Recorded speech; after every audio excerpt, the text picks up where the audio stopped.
আমরা যেই উদ্দেশ্যে ফ্যাসিস্টকে তাড়িয়েছি, খুনিকে তাড়িয়েছি, এখনো ক্ষমতা প্রেমিকরা সেই দোষে কিন্তু এখনো তারা নিমজ্জিত রয়েছে। এখনো সেই মায়ের কান্না, বুক ফাটা চিৎকার, সেই শব্দগুলো এখনো আমাদের কানের ভিতরে ভাসছে। মা চিৎকার মেরে বলছিল, আজকে কয়েকদিন পর্যন্ত আমার সন্তান আমাকে মা বলে ডাক দেয় না। আমি ধিক্কার জানাই, আমি ঘৃণা করি সেই লোভীদেরকে, যারা এই সব ইতিহাস ভুলে, যারা ক্ষমতায় যাওয়ার জন্য, আজকে দেশকে শান্তি করার জন্য যারা চাঁদাবাজিতে লিপ্ত হয়েছে, টেন্ডারবাজিতে লিপ্ত হয়েছে, জায়গা দখলে লিপ্ত হয়েছে, ওদেরকে আমরা ধিক্কার জানাই, ঘৃণা জানাই। বাংলার জমিন থেকে এই চাঁদাবাজদেরকে উৎখাত করতেই হবে। আবার আমাদের উৎখাত করতে হবে।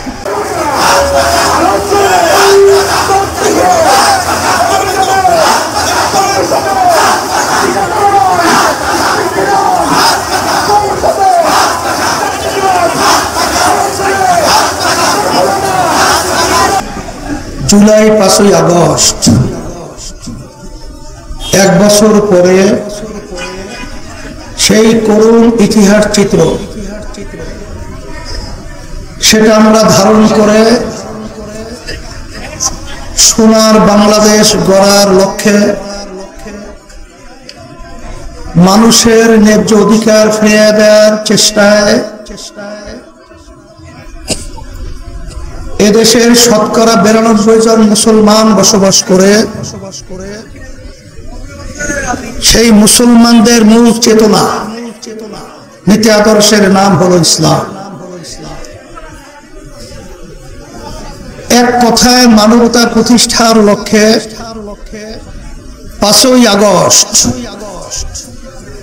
যে ফ্যাসিস্ট, খুনি, গুমি, আয়নাঘর তৈরি করার কারিগর, আমাদের দেশের টাকা বিদেশে পাচার করার রূপকার,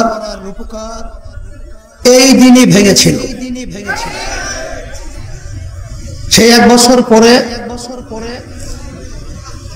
আজকে আমরা এখানে উপস্থিত হতে পেরেছি, শুকরিয়া তার বলি আলহামদুলিল্লাহ।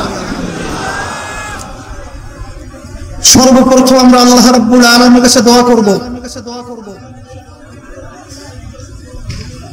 যারা এই ফ্যাসিস্ট, খুনি এবং গুণী, আয়নাঘর বানাবার কারিগর এবং দেশের টাকা যারা পাচার করেছে, সেই ছাত্ররা এবং জনগণ এই অন্যায় প্রতিবাদে যখন তাদের জীবনের মায়া ত্যাগ করে, যখন বাংলাদেশ সহ বাংলাদেশের সর্বত্র অলিগলিতে যখন আওয়াজ তুলেছিল, তখন আমাদের সেই দৃশ্য এখন আমাদের চোখের সামনে ভাসছে। সেই আবু সাঈদ 2 হাত প্রসারিত করে যখন এই অন্যায়কারীদের প্রতিবাদে, যখন তার বুকের ভিতরে গুলি নিয়ে রাস্তায় লুটিয়ে ফেলছিল, লুটিয়ে পড়েছিল, সেই পশুরা যারা গুলি করেছিল, সেই চিত্র এখন আমাদের চোখের সামনে ভাসছে। যখন এই আইন অন্যায় প্রতিবাদে, যখন আমার ছাত্র ভাইরা, আমার বাংলাদেশের বিভিন্ন পর্যায়ের জনগণ, এমনকি মা বোনেরা পর্যন্ত যখন রাস্তায় নেমেছিল, তখন রৌদ্রের ভিতরে তারা পানি পিপাসা অস্থির হয়ে পড়েছিল, তখন সেই মুখদের সেই পানি লাগবে, সেই শব্দ এখনো আমাদের কানে দুলিত হচ্ছে।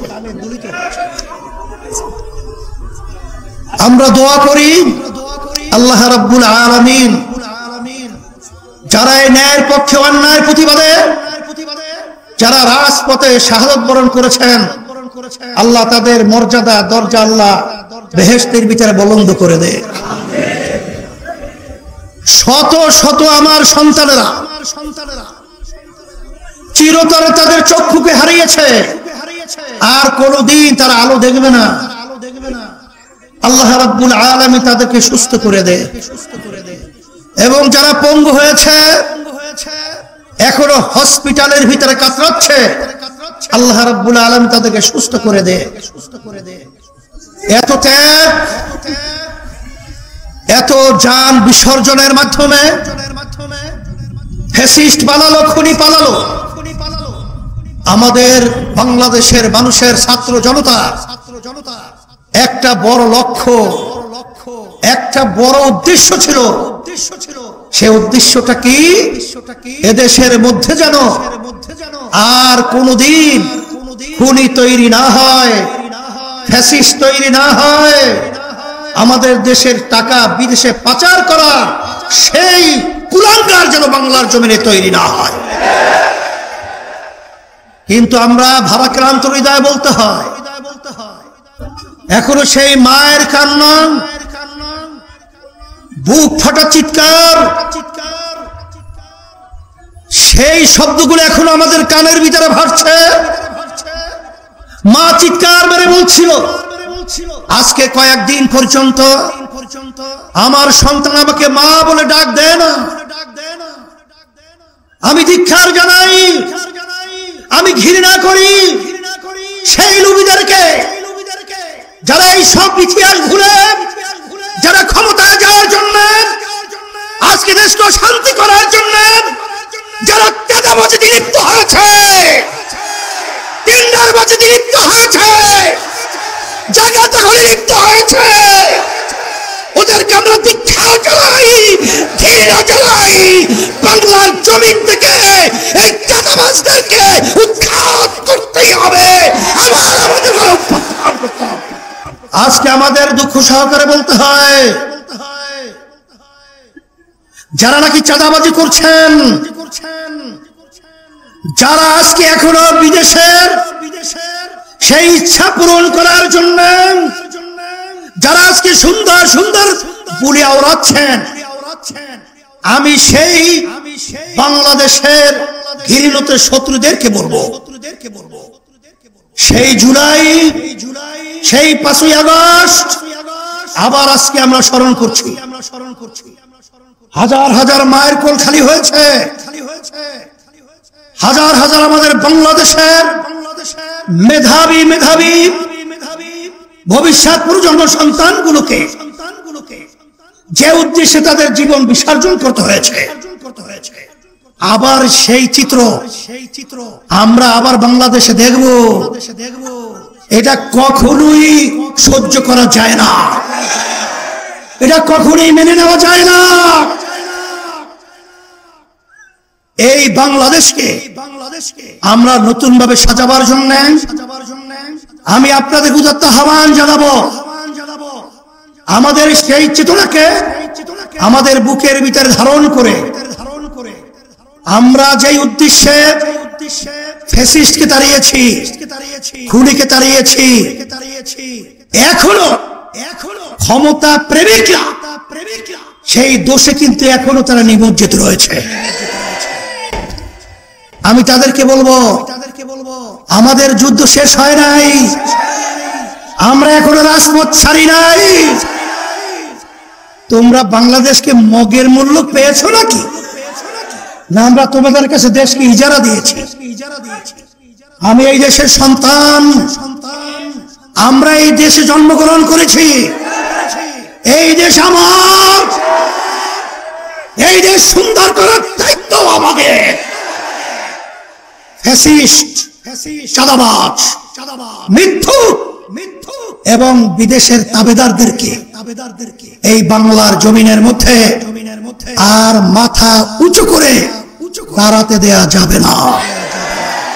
এর জন্য আমি বলবো, যে উদ্দেশ্যে আশা আকাঙ্ক্ষা নিয়ে আমাদের দেশের এতগুলো সন্তান জীবন দিয়েছিল, পঙ্গু হয়েছে, এখনো চক্ষু হারিয়ে তারা দিন রাত্র অসহায় অবস্থায় যারা আজকে পার করছে, আমার সাংবাদিক বন্ধুদেরকে বলবো, আমার প্রশাসন ভাইদেরকে বলবো এবং সর্বশ্রেণীর সর্বপেশার আমার ভাইদেরকে বলবো, আসেন আমরা সবাই একত্রিত হই, আমরা সবাই একাকার হয়ে এই খুনিদেরকে, এই চাঁদাবাজদেরকে, এই বিদেশি তাবেদারদেরকে আমরা এই বাংলাদেশের মধ্যে চিরতরে কবর রচনা করতে হবে। সেই হিসাবে আমি সকল কথা আহ্বান জানাচ্ছি, 5ই আগস্টের পরে আজকে বাংলাদেশ নতুন গড়ার একটা ক্ষেত্র তৈরি হয়েছে। এই সুন্দর ক্ষেত্রকে যেন আমরা নষ্ট না করি, এইভাবে আমাদের সজাগ থাকতে হবে। আমরা সবাই একাকার হয়ে পিআর পদ্ধতি নির্বাচনের মাধ্যমে জাতীয় সরকার তৈরি করে আমরা এই দেশকে সুন্দর করব।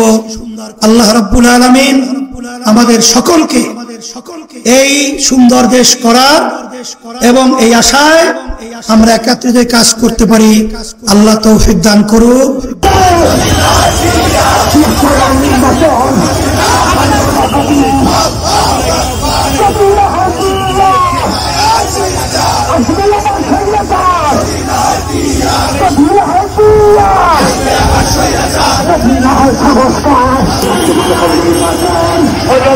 আমরা টের পাচ্ছি এই করার আগেই গড়ি গড়ি করে একটা নির্বাচনের প্রস্তুতি নেবার মতো করে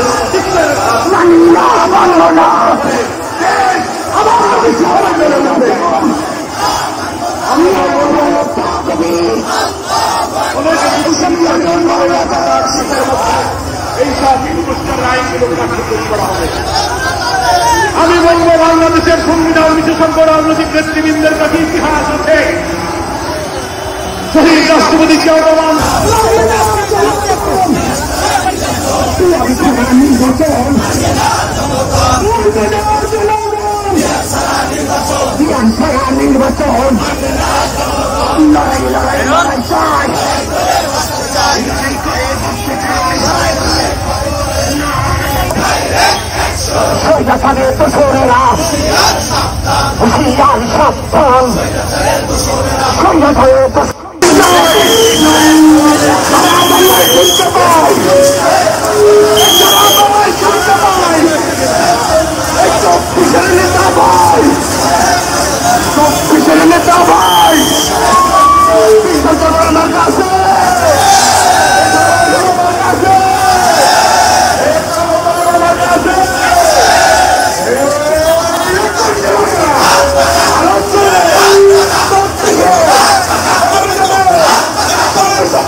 গাদ্দারে ঠাই নাই স্বপ্নকার দেখাচ্ছে স্বপ্নকার দেখাচ্ছে হাত পাখার বাংলাদেশ স্বপ্নকার দেখাচ্ছে নেতা নয় নীতি চাই সারা বাংলায় শুনতে পাই পীর সাহেব চর্ম নাই এই 24 নেতা পাই এটা আমার বিজয় মার্কা আছে